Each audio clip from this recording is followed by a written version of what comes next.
This is true. We're from Chicago, so you want a Chicagoan Buddha joke? Yes. What did Buddha say to the hot dog vendor? What? Make me one with everything. Oh, I like it. Yeah, Good job. No, that was in the comments from the last video. Really? I forget who it was. Oh, but, you're awesome. You are whoever awesome. You are. Welcome to Borobudur. Borobudur. I say it wrong, but Marissa said it right. But welcome.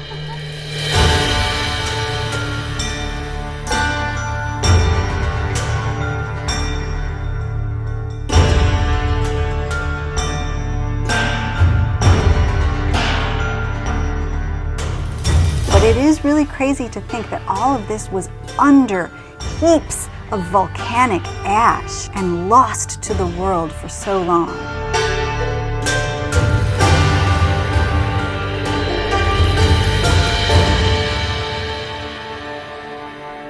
Hey everyone, nice to have you here. We are Tim And Marissa No Tear. I ride in the front, And I'm in the rear. we travel the world and we pack too much gear. Oh, all the places we'll go. through rain and through sleet and through mud and through snow. Oh, all the things we'll see. We've been to a country or two. Or three. Oh, all the fun we've had. You have you along would make us real glad. So give us a like and Hit subscribe to join us along our epic ride.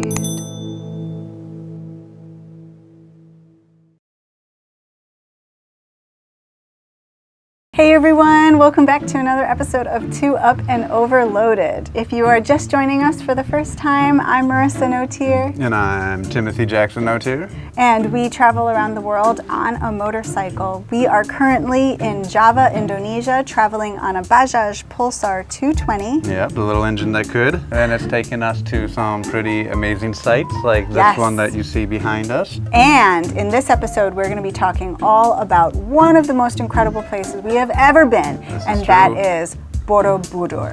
The daddy of all the Buddhist temples. Yes. Now, before ever coming to Indonesia, I knew this was something that I really, really wanted to see. Borobudur is the largest Buddhist site on earth. It is huge and it's ancient as well. It was built in the 700s, Yeah. which is just incredible to think of the engineering feat of creating this giant temple that's basically its own small mountain.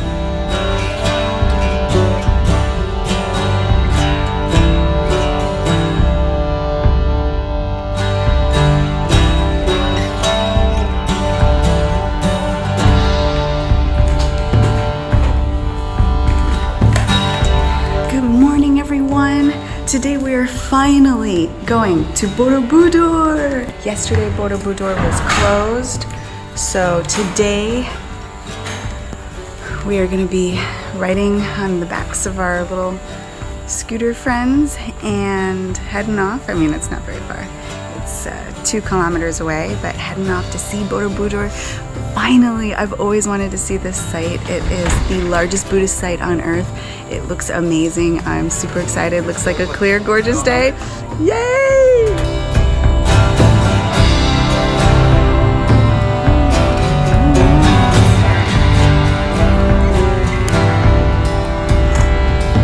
So once again, I became a pillion again. Yes, so the person who was running the homestay / hotel that we were staying at, his name is Fendi. Yeah. And he and his friend had little motorcycles that we decided to take. It's only 2 kilometers away to Borobudur, but you know, the service is there and we were like, yeah, let's do it. Yeah. And they took us straight to the gates of Borobudur itself.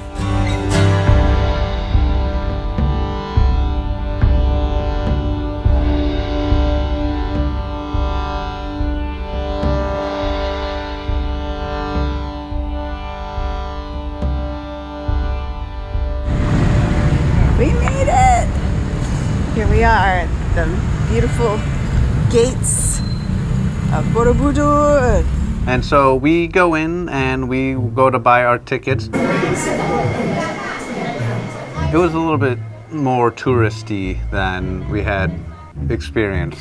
Yes, in fact, we had seen no other tourists all across the island of Java ever since we arrived in Jakarta. 0 people with blonde hair. No blonde, not all blonde hair. Not a blonde-haired person in West Java at all. And this was the first time that we were coming across a site that was very, very full of tourists, not just foreigners, but Indonesians as well. Very, very popular site. It is the most visited site in Indonesia. But buying the tickets was this crazy ordeal. Yeah, you'd figure they'd they would have nailed the how to go see this crazy, awesome site. Right, this is a UNESCO heritage site, and it's been for quite some time. And for some reason, this whole system was really, really wacky in my mind. First, we go in, and we're not allowed to buy tickets yet. You have to have a ticket to go on a tour of the temple of Borobudur itself. No, at first you get this little, like, you're waiting for yes. meet at, you get your number. little ticket, the 79. It's the DMV. And you gotta wait to buy your ticket. And then when we go up to buy your ticket, they say, oh, well, the next available tour isn't until 10. And it was like 8 o'clock because we got there really early. But they said, but we can sell you a ticket to go see the gardens, but we can't sell you that ticket now because we're selling the tickets for another 9 o'clock tour. Yes. And I'm like, well, then let us get a 9 o'clock tour ticket. They said, no, because you don't have the number. It was really weird. So we sat back down and we just waited and looked at each other weirdly until finally someone said we can buy a garden ticket. The system is madness. And so we got the garden pass. We did. But we'd have to return to buy the 10 o'clock pass. At 10 o'clock. The 10 o'clock pass was not for the 10 o'clock tour. The 10 o'clock was the opening to buy the ticket for the 10 o'clock tour. Or whatever that. Yeah, it was confusing. But we were able to go into the gardens and see Borobudur up close, just not within the temple itself. Well, you walk down and there's one of those, alleyways. I keep on thinking of the French, there's like a nice, beautiful word. Like a promenade? Yeah. It was really beautiful. Yes.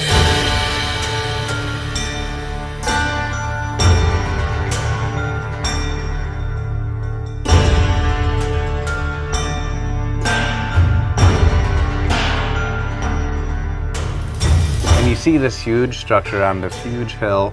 Looks magnificent. Again, I think it looks like something from the Great British Baking Show. It was, a really good really good marzipan. Yeah.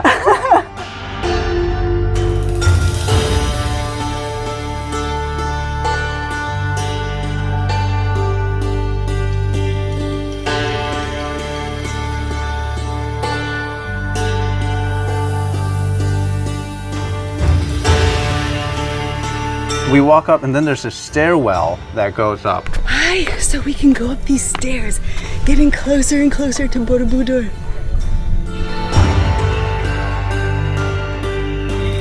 It's hot, going up all these stairs. Look down there. But we get to this ground level, the level of man. Of mortal men. Of mortal men and women, But yeah, apparently the ticket is to actually start ascending the temple itself. Yes. But we had free range, like chicken, to walk around the temple to absorb all of its beauty.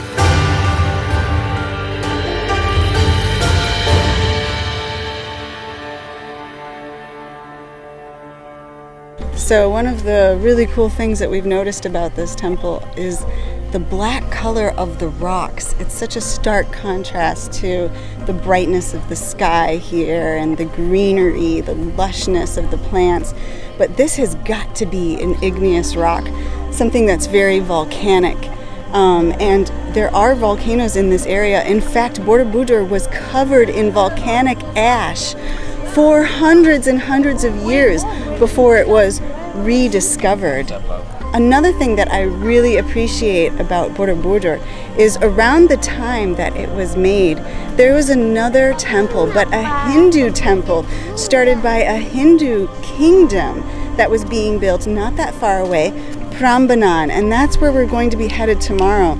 But what happened was the Hindu kingdom kind of took over the Buddhist kingdom that was here, and they had the opportunity to destroy and erase the former religion and their monument to their gods, but they didn't. They kept it, and I think that's a testament to the religious tolerance that has always been here in Java, a very pluralistic society.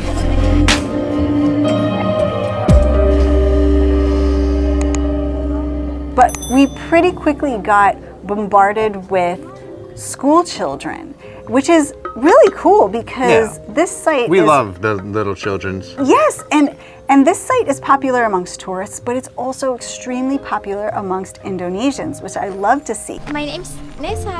Hi.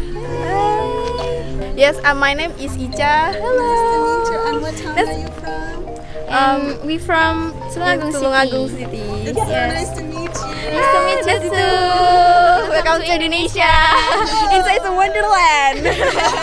And there were busloads of school trips that were going to see their own heritage. So awesome. And they had done projects on Borobudur. And it was so cool. It was a double purpose little trip for them because they got to go see their own heritage.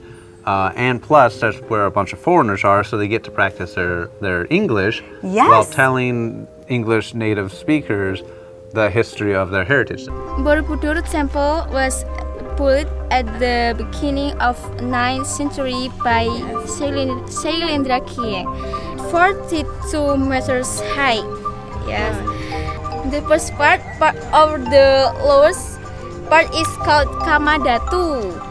Yes, you can call it Kamadatu. It's the first part. I think the percentage of students looking to find foreigners to the percentage of foreigners was a little bit off because we were, stopped pretty much every 5 feet or so, sometimes not even 5 feet. But it was cool. We owed the Indonesian community the same amount of kindness that they had given us. So we definitely participated. Participated? Is that their word? That is the word. Nailed it. Participated. Still sounds wrong. So we waited until 10 and we went to go get our tickets to ascend to nirvana. Yes, so the way Borobudur is structured is it has 3 main levels. There's lots of levels, but there are 3 main sections. The first is the land of the mortal men. The second is of the bodhisattvas and people who are kind of like saints within the religion. And the third is enlightenment, nirvana. Yeah. It is a place without boundaries. And so really we were ascending up into enlightenment by going on this tour, which I thought was awesome. It's from the east and then the clockwise like this, the valley is like this. Because Hinduism and Buddhism developing harmoniously, no conflict, no fight. So we got our tour tickets, we're getting ready to go on the tour, and they're like, all right, when you go on this temple, you're not allowed to wear any shoes that are not the ones that we give you. So they gave us these awful. This is the first thing I don't like about Indonesia.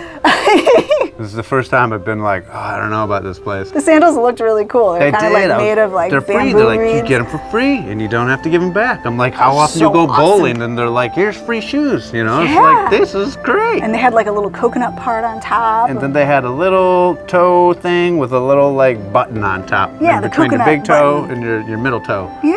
Right? Check out these fashion wears. I got the new Yeezys.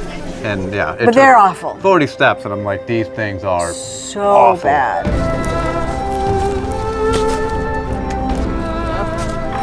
I had blisters by the end of the day that were as big as my toes. It was bad. No, they weren't comfortable, but to ascend to nirvana. Yeah, it's all about suffering. You know, it's all life is suffering. Good call.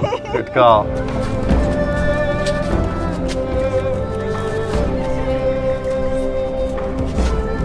Kept on, making the circuit round and round and going up each a level every time.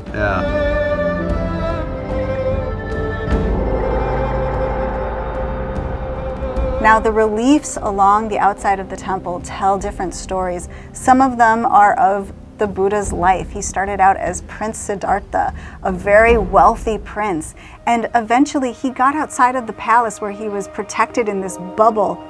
And he saw poor people and realized that this world is very different from what he was brought up in. And that's the point in his life where he became an ascetic. And he went out trying to find the enlightenment that he was searching for. And eventually he does get to enlightenment. He realizes, yes, he finds out that sitting under the Bodhi tree, that life is basically just a cycle reoccurring over and over again, and that if we can escape our earthly suffering, we can find nirvana. So it tells this beautiful story of Buddha, but there are also scenes It's like daily life, hanging out in the 8th century. Yeah. Yeah, how cool is that? Yeah. And there's elephants. Yeah. There were carts, you know. Gorgeous, gorgeous reliefs. Yeah. Some of it was about karma and the cause and effect and the whole law of karma. And as we got higher and higher, we came to a level that was all the Buddha statues. That was the stupas.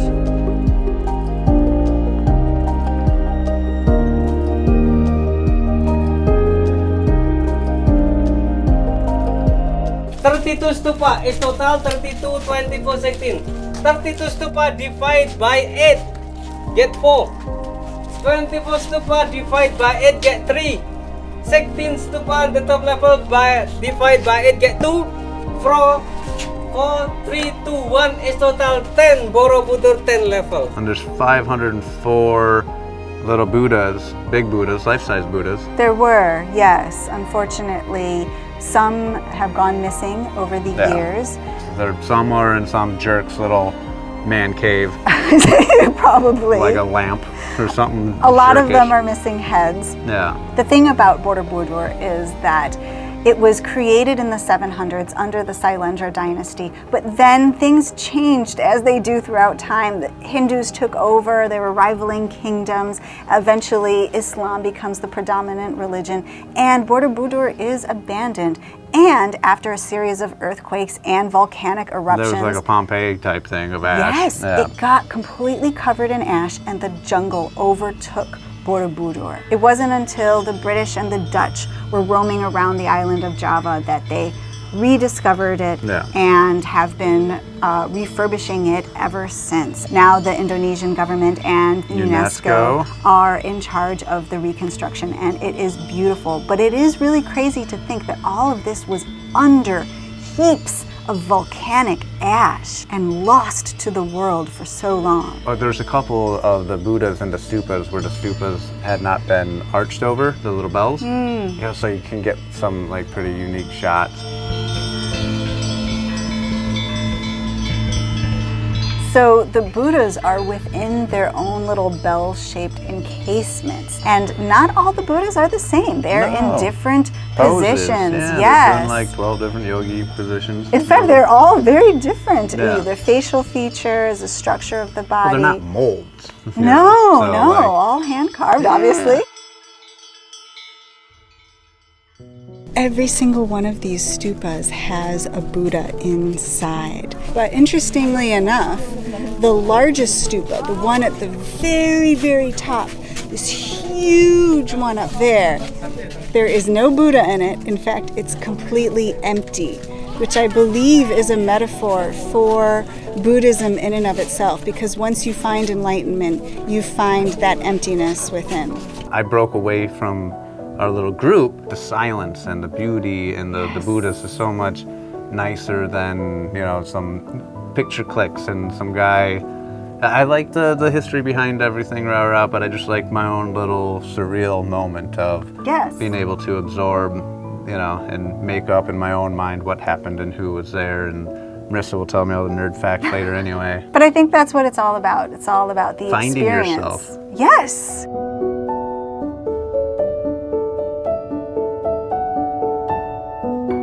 So we had a really good moment on the top, and then we started to descend because we couldn't hang out in the nirvana land forever. No, it is not a place for us mere mortals. No, but our tour guide did disappear with the rest of the people, and we kind of did our own slow descent. Yeah, our slow circuits down, and that was really the most magical part for me. Yeah. So here we are at Borobudur Temple, and we're alone. I mean, we just turned a corner and there's no one else here.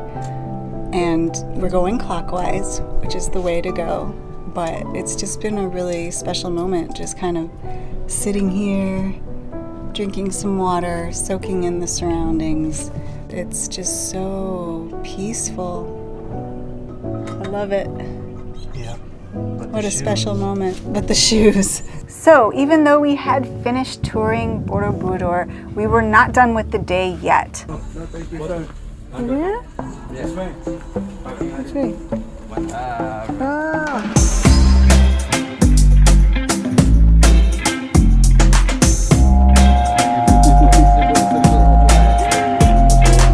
This is like Going through the way.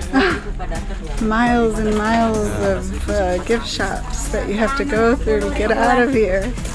As we hopped on the back of the motorcycles with Fendi and his friend, we got back to the hotel, packed up really quickly, and then took the ride to the second largest city in Indonesia, Yogyakarta. To see the 8th wonder of Tim and Marissa's world. That's right. Be careful, yeah. Thank you.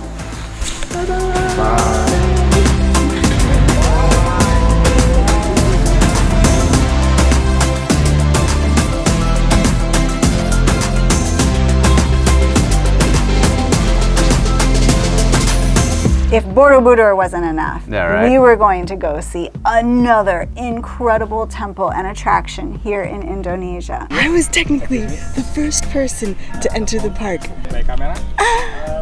But that will all be in the next episode. So thank you so much for watching this one. I hope you liked it. If you did, please give us a big thumbs up and hit the subscribe button below. Ding ding! And we'll be seeing you next time. Stay safe, everybody.